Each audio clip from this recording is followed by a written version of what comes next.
কিন্তু শ্রীরামকৃষ্ণ বলছেন তোমাদের এই যুক্তিটা দাঁড়ায় না। কেন দাঁড়ায় না? কারণ তোমরা বলছো এই জগৎ হচ্ছে ব্রহ্মের প্রকাশ, জগৎটা ব্রহ্মেরই প্রকাশ। তাহলে সেই ব্রহ্মের প্রকাশ হয়ে সেই জগৎ কি করে মিথ্যা হয়ে যাবে? তাহলে ব্রহ্ম তো মিথ্যা হয়ে যাবে।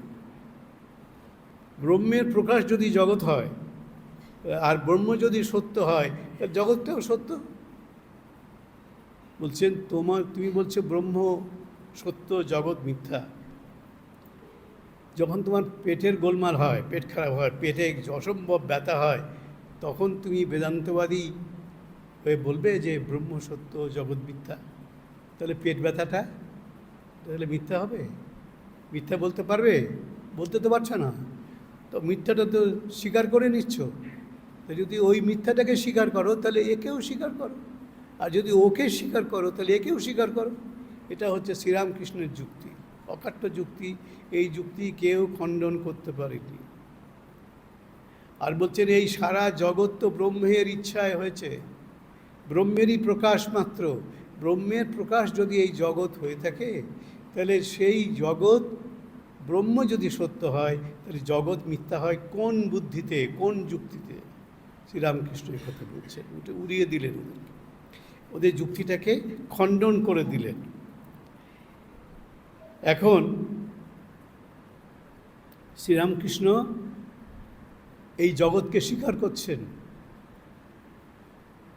ব্রহ্মকেও স্বীকার করছেন, ঈশ্বরকেও স্বীকার করছেন, আবার এই জগৎটাকেও স্বীকার করছেন। বলছেন যখন তোমার পায়ে কাঁটা ফোটে, শ্রীরামকৃষ্ণ বলছেন, তখন তুমি কাঁটা ফোটার ব্যথাটা অনুভব করো না? হ্যাঁ, করি। তখন বলো জগৎ মিথ্যা, তাহলে ওটা কাঁটাটাও মিথ্যা? বলতে তো পারো না। তখন তো সেই কাঁটার ব্যথায় কষ্ট পাও এবং ডাক্তার দেখাও, কাঁটাটাকে বের করার চেষ্টা করো। কেন? যদি সবই মিথ্যা হয় তাহলে কাঁটাটাও তো মিথ্যা। দেখুন, আমরা এগুলো খুব ভাবিনি, কিন্তু শ্রীরামকৃষ্ণ লেখাপড়া না শিখেও এই যুক্তিটা দিয়েছেন, এবং অকাট্য যুক্তি, কেউ খণ্ডন করতে পারছে না।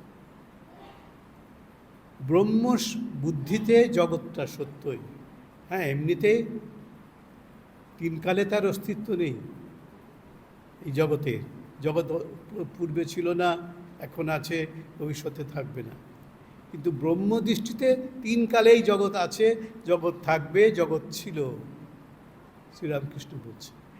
সেই যারা এই ব্রহ্মবাদী ব্রাহ্ম সমাজের লোক, অথচ এই জগৎকে স্বীকার করেন, এটা তো তাদের যুক্তির সঙ্গে মিল খাচ্ছে না, তো মিলছে।